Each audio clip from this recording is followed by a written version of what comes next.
Deuxième partie du survol de l'interface principale d'Unreal. Et cette fois-ci, on va rester sur le viewport ici. Vous avez plusieurs éléments qui sont très intéressants quand vous allez utiliser le jeu. Certains qui vont l'être tout de suite, d'autres qui le seront par la suite quand vous serez plus à l'aise avec le moteur. Mais on va quand même survoler les éléments principaux. Ici, donc, vous avez la petite flèche qui va vers le bas. Et quand vous cliquez dessus, vous allez avoir plusieurs informations qui vont être intéressantes que vous allez pouvoir afficher. Par exemple, si vous voulez afficher les FPS, vous cliquez ici et ça va vous afficher en haut à droite ici le nombre de frames par seconde, donc d'images par seconde que va générer votre jeu, et ça va vous permettre d'avoir un très bon indicateur sur est-ce que j'ai bien fait le travail ou est-ce que mon jeu est bien trop surchargé et mal optimisé, et du coup est-ce que ça va bugger. Je cache les FPS comme ceci. Nous avons ensuite parmi les paramètres intéressants à retenir au début, juste à savoir par exemple le field of view, donc l'angle de vue que nous avons, le cône de vision que nous avons, par défaut est réglé sur 90 degrés. Si par exemple on met 150 degrés, c'est comme dans le jeu, c'est-à-dire qu'on va avoir un angle beaucoup plus grand. Bon, là j'ai un petit peu exagéré avec le 150, mais ça va vous permettre de faire donc des modifications si jamais vous avez un jeu qui nécessite justement d'avoir des valeurs différentes en termes d'angle de vue. Le screen pourcentage, c'est un élément qui peut être intéressant, notamment si vous avez une machine qui n'est pas forcément très puissante. Par défaut, il est réglé à 100, c'est-à-dire sur 100%. Autrement dit, vous avez le rendu de la résolution, on va dire, qui est calculé à 100% de ses capacités. Si vous mettez 200%, vous allez avoir un rendu qui va être beaucoup plus fin, c'est-à-dire 2 fois plus fin qu'initialement prévu. Le gros inconvénient de ça, c'est que forcément, ça va être très gourmand en ressources. Je vous ai déjà parlé de la capture d'écran que l'on peut faire avec ce menu-là. À ce moment-là, quand vous souhaitez faire une capture d'écran, pourquoi pas augmenter le screen percentage à fond, donc à 200, de façon à avoir un rendu qui est vraiment nickel. Mais après, le reste du temps, c'est plutôt dans l'autre sens qu'on va l'utiliser. C'est-à-dire que si je suis en train de développer un jeu, mon ordinateur a un petit peu de mal, etc., je peux très bien mettre un rendu à 50%. Vous voyez que ça pixelise. Donc ça, effectivement, c'est moins beau, mais le rendu du jeu, au final, ne sera pas pixelisé comme ça. C'est juste vous quand vous allez travailler sur votre projet. Donc pour économiser des ressources, n'hésitez pas à passer par ce screen pourcentage et à diminuer la valeur tout simplement, sachant que par défaut, le rendu à l'échelle 1, c'est 100 pour la valeur, donc 100%. On peut monter jusqu'à combien? Je ne sais même pas. Oui, 200, c'est le maximum. Ce que je peux vous montrer encore là-dessus, ok, ça va être ouais, pour l'instant, je vous laisse uniquement comme ça. À titre indicatif, vous pouvez modifier le layout, c'est-à-dire l'affichage, les combinaisons de votre écran sur votre niveau. Vous pouvez très bien sélectionner par exemple ce mode-là, qui va nous changer totalement l'aperçu du viewport, avec une vue de dessus, des vues de côté, la vue principale de notre fenêtre. Et à chaque fois, vous allez pouvoir modifier ceci.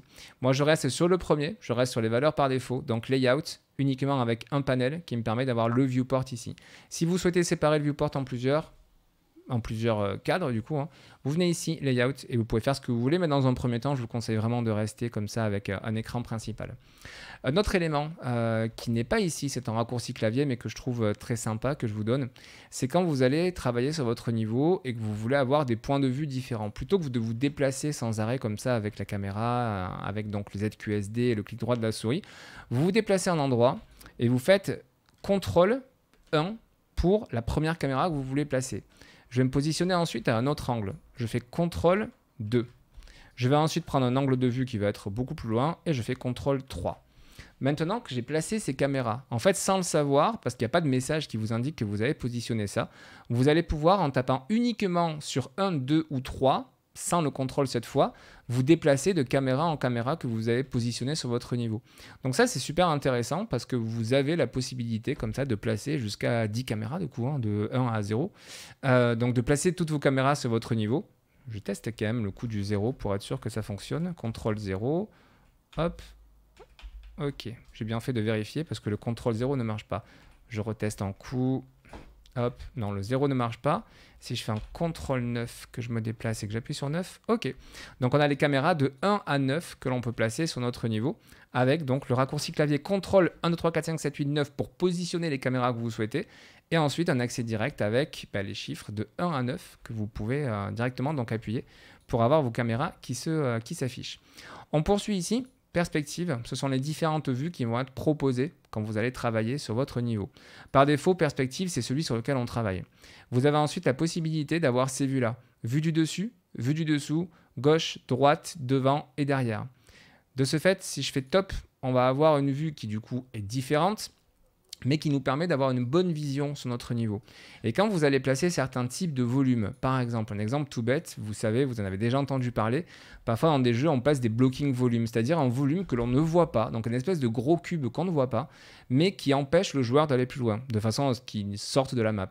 Eh bien, pour positionner, c'est un exemple simple, hein, mais pour positionner ces blocking volumes, d'ailleurs, je vais vous montrer tout de suite comment on le positionne. Donc, je prends un blocking volume que je viens mieux positionner, hop là. Je me suis tellement mis loin de mon niveau, c'est pas grave. Voilà.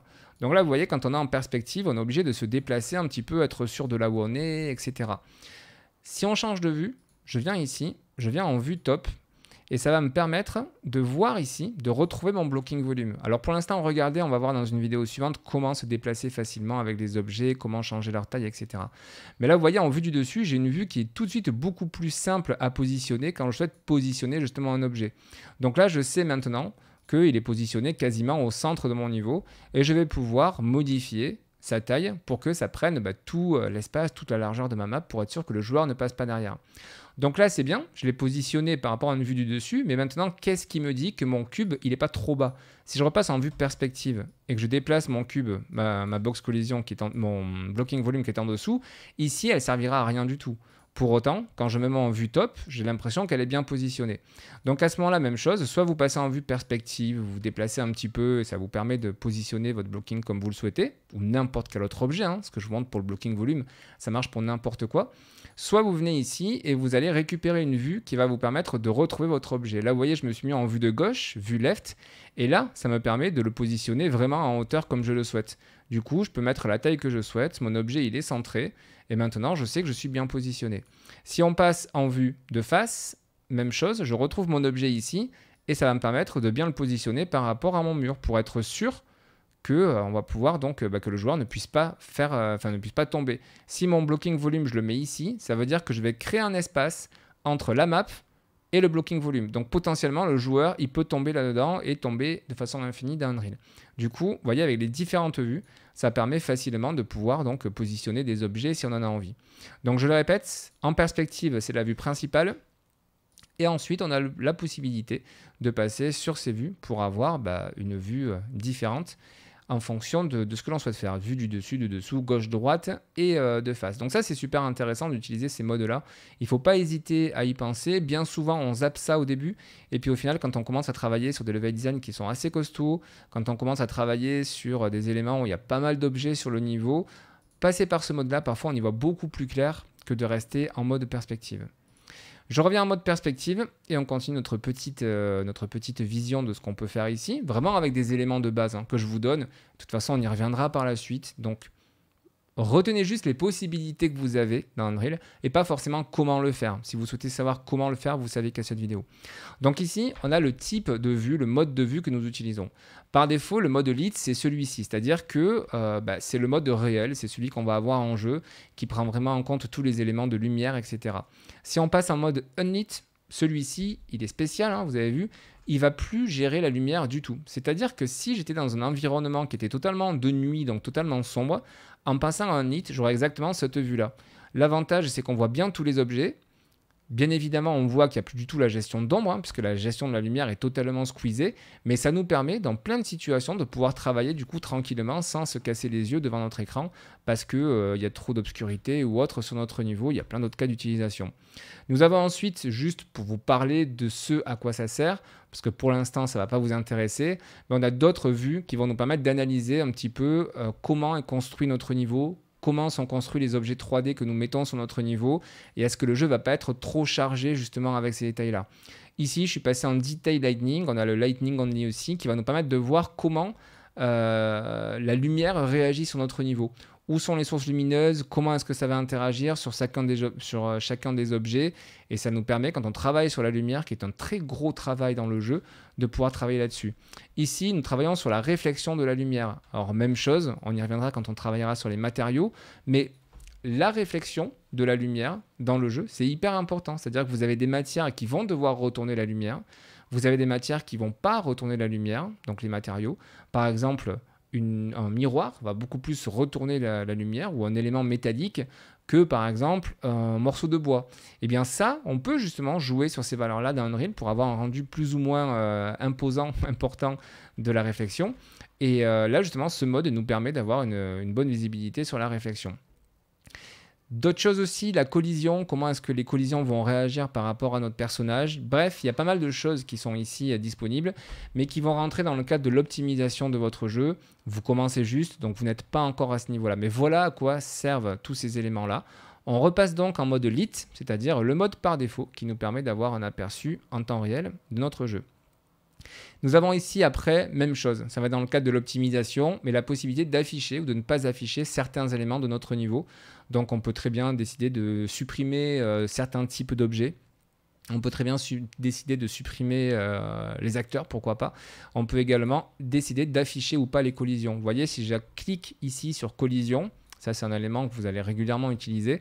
Vous voyez que du coup, on a sur toutes nos formes géométriques, on a des edges comme ça qui sont placés, donc les arêtes de chacune des formes qui apparaît. Et ça nous permet donc de voir quelles sont les collisions de chacun des objets. Sachant que dans Unreal, enfin dans n'importe quel moteur, de toute façon, c'est pas parce que vous avez un objet qu'il y a des collisions. Certains objets peuvent ne pas avoir de collision. C'est d'ailleurs le cas, pour vous le montrer à titre d'exemple, dans le starter content que nous avons téléchargé. Dans le dossier props, nous avons, je crois que c'est le banc, si je ne dis pas de bêtises. On va le glisser sur notre level, on va voir ça tout de suite, qui n'a pas de collision. Effectivement, vous voyez, on a glissé le banc sur notre niveau. Et le banc, est-ce que vous voyez autour du banc le fameux trait comme ça là, qui est caractéristique des collisions? Pas du tout. Si je prends un autre objet qui, lui, a des collisions, je pense qu'il a des collisions. Oui, tout à fait, il a une collision, mais qui, elle, est beaucoup plus basique. Elle ne lui colle pas à la peau, entre guillemets. Vous voyez la forme... Hop, j'essaie de sélectionner l'objet pour que les collisions soient mises en valeur, mais on n'a pas le même code couleur que l'autre. Mais vous voyez, la collision ici, elle est beaucoup plus simplifiée. C'est-à-dire qu'elle n'épouse pas totalement la forme de l'objet que nous avons. Mais ça veut dire quoi? Ça veut dire qu'ici, on sait qu'on va avoir une collision avec l'objet. On ne peut pas le franchir, on ne peut pas le traverser. Par contre, le banc, on a vu qu'il n'y avait pas de collision. Donc, qu'est-ce qui se passe? Effectivement, on peut traverser notre banc. Il y a quelques objets comme ça dans les jeux, dans les packs que vous allez télécharger, qui n'ont pas la collision de gérer ou qui a été mal gérée. Du coup, si votre personnage traverse ça, c'est pas du tout une erreur, hein, vous inquiétez pas, c'est juste que les collisions ne sont pas apparues. Donc, retenez ce raccourci clavier Alt-C qui vous permet d'afficher ou de cacher, si vous refaites le même raccourci clavier, les collisions. C'est un petit peu du débugage, on y reviendra, vous inquiétez pas une fois de plus, mais on ne fait pas la course à l'information, mais c'est juste pour vous indiquer voilà, qu'ici il y a plein d'éléments que l'on peut afficher ou cacher sur notre niveau, et donc voilà à quoi sert toute cette partie. Celle-ci, on y reviendra dans un instant, c'est ce qui nous permet de déplacer des objets sur notre niveau, c'est-à-dire qu'on va pouvoir déplacer un objet, on va pouvoir lui faire une rotation à notre objet, et on va pouvoir modifier la mise à l'échelle de l'objet, donc l'agrandir ou le rapetissir. Mais ça fait l'objet d'une vidéo complète, donc on ne passe pas plus de temps, dans cette vidéo en tout cas, sur cet élément de menu. L'autre que je voulais faire avant de passer à la suite, c'est ici. Vous avez un menu donc entre guillemets principal, qu'on oublie un petit peu parce que nous principalement on travaille sur tout ce que je vous ai montré, mais ce menu va nous permettre de faire des choses entre guillemets classiques. Ouvrir un nouveau niveau, pouvoir sauvegarder notre fichier, on l'a déjà vu tout à l'heure, créer de nouveaux projets, etc. Tout ça pour l'instant, ça ne nous intéresse pas. On va avoir la possibilité dans le menu Edit, ça c'est intéressant, classique, hein, pouvoir faire CTRL-Z pour annuler ou CTRL-Y pour revenir, enfin pour annuler l'annulation d'une tâche. On va pouvoir faire du copier-coller, du duplicate aussi avec le CTRL-W. Tout ça, ce sont des raccourcis classiques, CTRL-X, CTRL-C, CTRL-W, qui permettent de dupliquer des éléments. Donc ça, on y reviendra. Et ici, important de retenir que ça se trouve dans Edit, mais je vous le rappellerai, nous avons accès aux préférences de l'éditeur et aux préférences du projet, qui sont deux choses différentes. Les préférences de l'éditeur, c'est ce qu'on a vu au tout début, quand je vous ai fait importer le fichier justement qui permettait de modifier notamment le key binding, donc ici le keyboard shortcuts, tous les raccourcis clavier, quand on est en mode édition, c'est-à-dire ici quand on est en train d'éditer le jeu. Donc ça fait référence aux préférences de l'éditeur. Si vous voulez changer des couleurs, si vous voulez rajouter des raccourcis clavier, tout se passe dans l'Editor Preferences. Donc on trouve ici Edit, Editor Preferences. Et le Project Settings, lui, c'est autre chose. C'est ce qui va nous permettre, je vous rappelle, on prend l'onglet, on le fait glisser. Là, on va avoir la même chose que des paramètres, mais cette fois-ci par rapport au projet.